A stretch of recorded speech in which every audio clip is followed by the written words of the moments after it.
नमस्कार, मैं दुलारे अंसारी और आप देख रहे हैं जीजी न्यूज़। जिस तरीके से चुनाव नज़दीक आ रहे हैं उस तरीके से एक एक विभाग करके रायपुर में धरना स्थल में धरना दे रहे हैं। मुद्दे बहुत सारे, एक तरफ सरकार कह रही है कि हमने बहुत जो कहा सो किया, तो एक तरफ ये कह रहे हैं कि हमारे मांगे अभी तक पूरी नहीं हुई है। पूरी बड़ी तादाद में पूरे जिले के पटवारी यहाँ धरना स्थल में, जो नया रायपुर में धरना स्थल बनाया गया, उस धरना स्थल में पटवारी बैठ चुके हैं धरने के लिए। क्या कुछ मांगे हैं, क्या कुछ चीज़ें हैं, वो जानेंगे हम। पर उससे पहले मैं बता दूं कि ठीक आगामी 6 महीने बाद यहाँ पर चुनाव है और चुनाव देखना बहुत दिलचस्प होगा कि कौन जीतता है, कौन हारता है, क्या इनकी मेहनत रंग लाती है या भूपेश बघेल की मेहनत रंग लाती है, और इन्हीं मुद्दे को क्या बीजेपी भुना पाती है। तमाम बड़ी खबरों के लिए देखते भी रहिए और आज जानते हैं कि क्या क्या कुछ मुद्दे हैं इन चीज़ों को लेकर के। हमारे मुख्य रूप से समस्याएं पटवारियों की, उसमें वेतन विसंगति है एवं वरिष्ठता के आधार पर पदोन्नति के लिए है। हमारे कई साथी 20-20 साल 25-25 साल एक ही पद पे रहते हुए नौकरी कर रहे हैं, मगर आज तक हमको किसी प्रकार पर। ये चुनाव के नज़दीकी आप मुद्दे क्यों उठा रहे हैं, या पहले आप 4 साल 5 साल पहले से करते आ रहे हैं, या भाजपा शासनकाल से आप काम करते हैं, ये मुद्दे उस समय आपको नहीं दिखे? ये एकदम तत्कालीन चुनाव है। ये मुद्दे हमको हमेशा दिखते हैं, हमने इस पे हमेशा बात की है, शासन को हर बार अवगत कराया है। 2020 में भी हमने इस मुद्दे पे शासन को अवगत कराया था, मगर शासन हमारी बात को नहीं सुन रही है, इसलिए हमें मजबूरन ये आंदोलन करना पड़ रहा है। आज भूया के तहत हमको सब तरह काम कराया जा रहा है, मगर किसी प्रकार का संसाधन उपलब्ध नहीं कराया गया है। आज हमारे साथी जो बस्तर एरिया में हैं, वो बीहड़ जंगलों में रहते हैं, उनको मुख्यालय में निवास के लिए बाध्यता दी जाती है, उनको मुख्यालय में निवास करने के लिए बाध्य किया जा रहा है, जबकि आप भी जा रहे हैं नक्सली एरिया में काम करना अपने आप में बहुत दूभर होता है, और इसलिए हम वहाँ के साथियों के लिए नक्सल भत्ता की मांग कर रहे हैं। साथ ही साथ अतिरिक्त हल्का जो हमको दिया जाता है उसके लिए हम भत्ता की मांग कर रहे हैं। संसाधन हमको आज तक उपलब्ध नहीं कराया गया है, जबकि सब काम हमारा ऑनलाइन कर दिया गया है। अब उस स्थिति में बताइए हम कैसे काम करेंगे। हम शासन से चाहते हैं कि हमको आवश्यक संसाधन उपलब्ध कराए, हमारे वेतन विसंगति सुधार करे, और तो और जो हमारे लिए बिना विभागीय जांच के जो FIR किया जाता है उसके लिए हम चाहते हैं कि हमारे जो विभागीय जांच पहले किया जाए, उसके बाद जो किसी प्रकार कानूनी कार्रवाई किया जाए, मगर शासन इसमें किसी प्रकार का ध्यान नहीं देती है। इसलिए हमको मजबूरन इस सब के लिए आज आंदोलन का रुख अख्तियार करना पड़ रहा है। एक बात ये भी बताइए कि आप आंदोलन कर रही है, आंदोलन कब तक चलेगा? ये आंदोलन तब तक चलेगा जब तक हमारी मांगें पूरी नहीं होती। आज हमारा एक दिवसीय प्रदर्शन है, आज निश्चित रूप से एक हम नया रूपरेखा, आंदोलन की एक रूपरेखा तय करेंगे। जैसा साथी चाहेंगे उसी प्रकार हम आंदोलन की रूपरेखा तय करके शासन को अवगत कराएंगे, और हम चाहेंगे कि हमारी समस्याओं का जल्द से जल्द निराकरण कर लिया जाए, अन्यथा हम बड़े आंदोलन की ओर आगे बढ़ने में किसी प्रकार का कोई संकोच नहीं करेंगे। कमलेश भी, आप जिला अध्यक्ष हैं, आपने बहुत सारी तकलीफ़ों को देखा और एक बहुत नीचे से निकल के आए हैं। क्या ये मांगे चुनाव के समय आपको लगती है उचित है? ये हमारे क्या आप प्रेशर बनाने की कोशिश कर रहे हैं ज़बरदस्ती सरकार पर? पटवारी कभी सरकार के ऊपर प्रेशर नहीं बनाते हैं। ये हमारी मांगे कई सालों से चल रही है। कई बार हमारे प्रांतीय कार्यकारिणी द्वारा, प्रांतीय अध्यक्ष द्वारा सचिव महोदय को और संचालक महोदय को, शासन को अवगत कराते आ रहे हैं, पर उधर से हम लोगों को कोई रिस्पांस नहीं मिल रहा है। आज की डेट में पटवारियों की सबसे बड़ी समस्या है ऑनलाइन। न पटवारियों के पास लैपटॉप है, न पटवारियों के पास नेट है, न उनके बैठने के लिए कुर्सी है, न टेबल है, न अलमारी है, न कार्यालय है। उसके बाद भी पटवारी अपने कार्य को, अपने परिवार के पेट रोजी परिवार को पालने के लिए, काम करने के लिए बाध्य हैं। इतना परेशान होने के बाद भी शासन हमारी बात नहीं सुन रही है, तो इस संबंध में हम क्या बोले?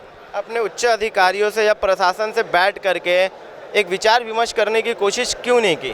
कई बार किए हैं हम लोग। कई बार हम लोग सचिव महोदय से मिले हैं, कई बार संचालक महोदय से मिले हैं, पर उसका कोई प्रतिफल अभी तक नहीं मिला है। तो क्या ये एक दिवसीय धरना से बैठने से पहले आपने अवगत कराया था, चीज़ें बताई थी उनको? जी, हम लोगों ने बिल्कुल सचिव महोदय को लिखित में दिए थे, हमारे प्रांतीय अध्यक्ष द्वारा, संचालक महोदय को लिख करके दिए थे कि ऐसा नहीं होगा तो हम लोग आज की तारीख में एक दिवसीय धरना प्रदर्शन करेंगे। अगर एक दिवसीय धरना के बाद भी अगर एक दिवसीय धरना के बाद भी अगर आपकी मांगों को नहीं सुना जाता है, तो आपकी आगे की जो धरना की कार्यप्रणाली है वो किस कदर होगी? इस संबंध में छत्तीसगढ़ के सभी जिले के जिला अध्यक्ष, हमारे राजस्व पटवारी संघ के और प्रांतीय कार्यकारिणी द्वारा बैठ करके निर्णय लिया जाएगा, और ठोस निर्णय लिया जाएगा कि इसके बाद हम लोग क्या कार्रवाई करेंगे। मुख्य 3 मांगे ऐसी बताइए जो अति आवश्यक हो पटवारियों को। मुख्य 3 मांगे वही है कि वेतन विसंगति दूर करना है, वरिष्ठता के आधार पर पदोन्नति देना है, साधन संसाधन दीजिए, अतिरिक्त हल्के का प्रभार जो लेते हैं उसका हमको पैसा मिलना चाहिए, पटवारी जो भर्ती है उसमें उसकी योग्यता स्नातक हो, और सबसे बड़ी और समस्या है कि पटवारियों के लिए कोई भी शिकायत कर देता है थाने में, बिना विभागीय जांच किए उनके ऊपर एफआईआर दर्ज किया जाता है। तो हमारा एक प्रमुख मांग ये है कि बिना विभागीय जांच किए किसी पटवारी के प्रति एफआईआर दर्ज नहीं किया जाए।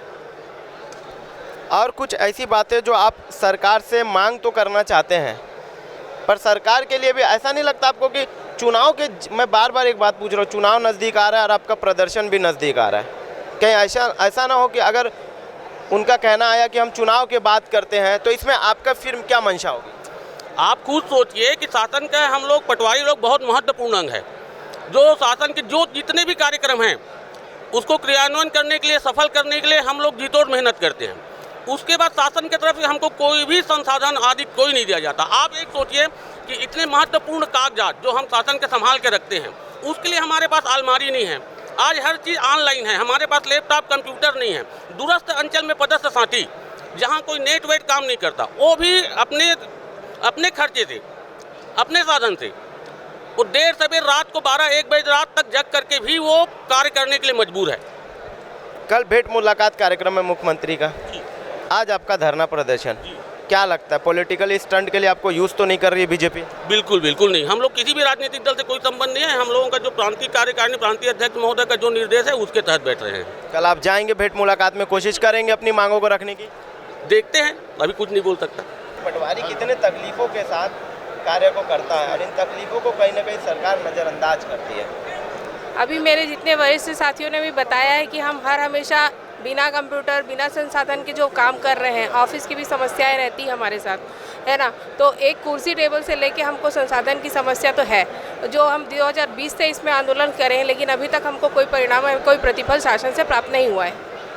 तो उसमें हम यही चाहते हैं कि जो हमारी मांगे हैं उनको सरकार सुने और शासन के द्वारा हमें हमारी मांगों को पूरा किया जाए। देख सकते हैं कि किस तरीके से पटवारी धरना पे बैठ चुके हैं। ये 1 दिवसीय धरना प्रदर्शन है। इनकी प्रमुख मांगे है कि जो बिना विभागीय जांच के इनके ऊपर एफआईआर कर दी जाती है, इनको टेबल कुर्सी लैपटॉप कुछ नहीं दिया जाता है, बिना संसाधन के भी ये अपनी काम को ईमानदारी से कर रहे हैं और ईमानदारी को करने के बाद बार बार मुख्यमंत्री को बोलने के बाद भी इनको वो फल नहीं मिल रहा है।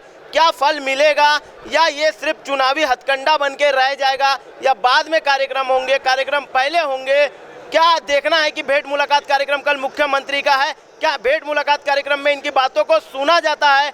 क्या जितने भी चीज़ें हैं, क्या एक पटवारी के साथ न्याय होता है? क्योंकि सरकारों ने बड़े बड़े पोस्टर पे लिखा है न्याय वाली सरकार, अच्छी सरकार, सच्ची सरकार, अलग अलग नारे दिए गए हैं, अलग अलग टैग लाइन दिए गए। एक बड़ा टैग लाइन दिया गया था, गढ़ वो नवा छत्तीसगढ़। क्या ये ऐसा नवा छत्तीसगढ़ है जो गढ़ा जा रहा है? क्या यही वो छत्तीसगढ़ है जो आप मेरे पीछे देख सकते हैं? ये धरना का छत्तीसगढ़ बनते जा रहा है। बार बार मैं बोल रहा हूँ कि जिस तरीके से चुनाव नजदीक आ रहे हैं, जितने भी प्रशासनिक लोग हैं वो कहीं ना कहीं नाराज है और बीजेपी इसका फायदा पूरा उठाने की कोशिश करेगी। अभी बड़े बड़े नेताओं के, बड़े बड़े बीजेपी के नेताओं के दौरे बचे हैं, दौरों में इनको रखा जाएगा। अगर इनको रखते हैं तो कहीं ना कहीं वोट बैंक में फेरबदल हो सकती है। तमाम बड़ी खबरों के लिए देखना ना भूलिए GG न्यूज़, बने रहिए मेरे साथ।